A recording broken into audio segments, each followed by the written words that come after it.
और चलिए बात करेंगे नागौर से आ रही इस बड़ी खबर की, जहां अवैध विस्फोटक सामग्री मिलने का ये पूरा मामला है और एनआईए गृह मंत्रालय ने स्पेशल टीम ने यहां जांच शुरू की। इस मामले में टीम ने आरोपी सुलेमान खान से पूछताछ की है। पूछताछ के दौरान सुलेमान की तबीयत बिगड़ गई और इस दौरान सुलेमान को अजमेर के अस्पताल में भर्ती कराया गया। पूछताछ में बड़े खुलासे होने की संभावना है और मौके से टीम ने कई अहम साक्ष्य भी जुटाए हैं। नागौर से जब्त हुआ था 10,000 किलो विस्फोटक। हरसौर गांव के खेत से ये विस्फोटक मिला था।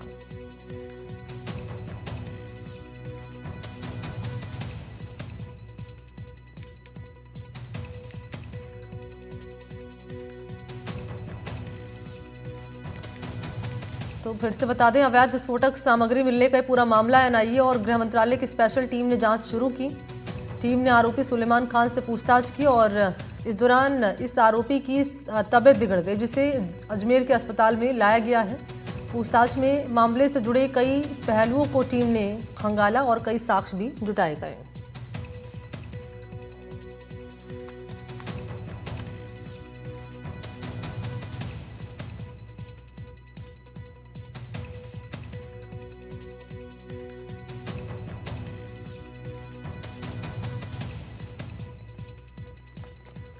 और आरोपी सुलेमान की तस्वीर आपके सामने रख रहे हैं। इसे पकड़ लिया गया और जांच इस मामले में एनआईए और स्पेशल टीम ने शुरू कर दी है।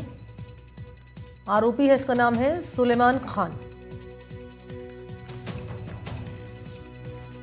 और फोन लाइन पर इस वक्त विश्वास हमारे साथ हैं। विश्वास, बताएं पूछताछ में क्या बड़े खुलासे हुए हैं? आपके सोर्सेज क्या कह रहे हैं अधिकारी से, अगर आपकी बातचीत हो पाई हो किसी से?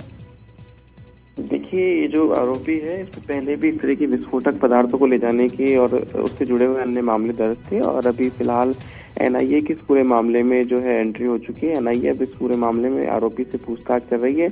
फिलहाल कल जेल में आरोपी की जो तबीयत है वो बिगड़ गई थी, इस वजह से अजमेर उन्हें ले जाया गया अस्पताल भी। अब फिलहाल एनआईए इस पूरे मामले में जाँच करेगी जिस तरीके से, क्योंकि इस पूरे मामले में इतनी भारी मात्रा में विस्फोटक पदार्थ मिला था, जो कि संभवतः राज्य का पहला मामला है जिसमें इतना भारी मात्रा में जो विस्फोटक पदार्थ है वो मिला है। इसलिए हर पॉसिबल एंगल से जांच की जा रही है कि क्या वह जो पूरा विस्फोटक लाया गया था वो केवल जो कि प्रथम दृष्टया नजर आ रहा है कि माइंस के लिए लाया गया था उसी लिए, या फिर क्या कोई अन्य मंसूबे भी थे, क्योंकि गणतंत्र दिवस से पहले इतना विस्फोटक इकट्ठा करना, वो भी एक ऐसी जगह पर जहाँ पे जो कि शहर से बहुत दूर हो, वहां पर क्यों इकट्ठा किया गया, कहाँ से वह सारा विस्फोटक आया था। तो हर पहलू से जांच करने की कोशिश जो है वो लगातार की जा रही है इस पूरे मामले में। अभी फिलहाल एनआईए की टीम भी इस पूरे मामले में एंट्री ले चुकी है और अब एनआईए की टीम इस पूरे मामले में जांच करेगी। ठीक है, और जांच में क्या बातें सामने आएगी इस पर रहेगी हमारी नजर। अभी के लिए शुक्रिया आपका विश्वास, तमाम जानकारी के लिए।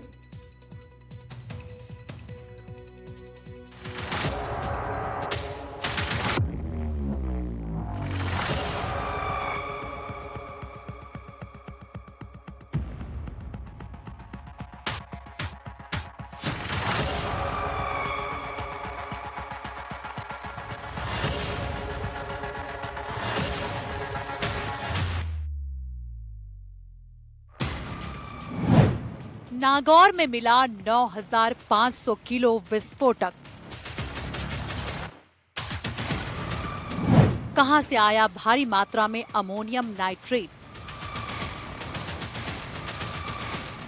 अवैध खनन का हवाला। सप्लाई नेटवर्क का जल्द होगा खुलासा। चारों तरफ जंगल, पहाड़ियां, झाड़ियां और खेत, उसके बीच बने घर में सुलेमान खान अवैध विस्फोटक का जखीरा रख कर बैठा था। इस जगह पर जाने का एक ही रास्ता है, उसे बड़ी बड़ी दीवारों और तारों से बंद रखा गया है। एक बड़ा गेट रास्ते में है। इस किले में सुलेमान अवैध विस्फोटकों का जखीरा रखे बैठा था। पुलिस को यहां से करीब 9,550 किलो अमोनियम नाइट्रेट मिला है। अमोनियम नाइट्रेट वही पदार्थ है जिसका इस्तेमाल पिछले साल 10 नवंबर को दिल्ली के लाल किला के पास हुए हादसे में हुआ था। गणतंत्र दिवस से पहले हुई ये कार्रवाई पुलिस की बड़ी सफलता मानी जा रही है, लेकिन उसके साथ ही बड़ी चुनौती ये पता करने की कि आखिर इतनी भारी मात्रा में अवैध विस्फोटक पदार्थ यहाँ क्यों रखे गए थे। मेरे पीछे जो घर आपको नजर आ रहा है ये सुलेमान खान का है, वही आरोपी जिसके पास से 9,550 किलो अमोनियम नाइट्रेट विस्फोटक पदार्थ जो है अवैध विस्फोटक जब्त किया गया है। पुलिस ने यहाँ ताला लगाया है। करीब 187 कट्टों में ये पूरा जो विस्फोटक पदार्थ था ये यहाँ पे रखा हुआ था। 9 कार्टन डिटोनेटर्स मिले थे, कुछ फ्यूज वायर्स मिले हैं और अन्य ऐसे सामान मिला है, अन्य ऐसे सब्सटेंस मिले हैं जिसकी सहायता से एक्सप्लोजिव सामान को यूज किया जा सकता है। प्रथम दृष्टया जो नजर आ रहा है, पुलिस कह रही है कि प्रथम दृष्टया कि ये इलीगल माइनिंग के यहाँ पे लिए रखा गया था, लेकिन फिर भी जांच जारी है हर पॉसिबल एंगल से। लेकिन मैं आपको सबसे पहले इस पूरे मकान की लोकेशन को से ले जाना चाहूंगा। ये मकान जो है करीब 4 से 5 किलोमीटर मेन सड़क से अंदर बनाया गया है और आप देखेंगे अगर तो केवल एक रास्ता है। उस रास्ते पर भी जब हम लोग आ रहे थे तो वहां पे गेट लगा हुआ था, चारों तरफ लंबी दीवारें हैं और अगर आप दूसरी ओर नजर मारेंगे तो इस मकान के लगभग 2 से 3 तरफ केवल झाड़ियां, पहाड़ियां आपको नजर आएंगी और कुछ नजर नहीं आएगा दूर दूर तक। तो यानी कि एक ऐसे सोलिट्यूड प्लेस में ये पूरा मकान बनाया हुआ था कि आसानी से यहाँ पर कोई पहुंच ना पाए, किसी को जानकारी ना लग पाए।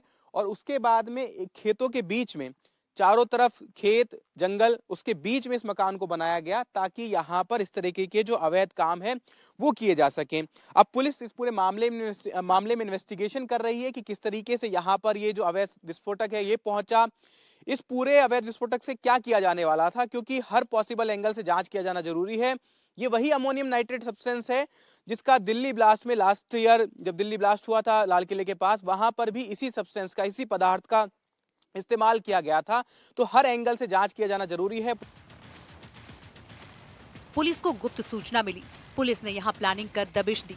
9,550 किलो विस्फोटक के साथ मौके से 9 कार्टन डेटोनेटर, 12 कार्टन, 15 बंडल नीली बत्ती वायर, 5 बंडल लाल बत्ती वायर और बड़ी संख्या में गुल्ले और लकड़ी के कार्टन में रखे विस्फोटक उपकरण जब्त किए गए हैं।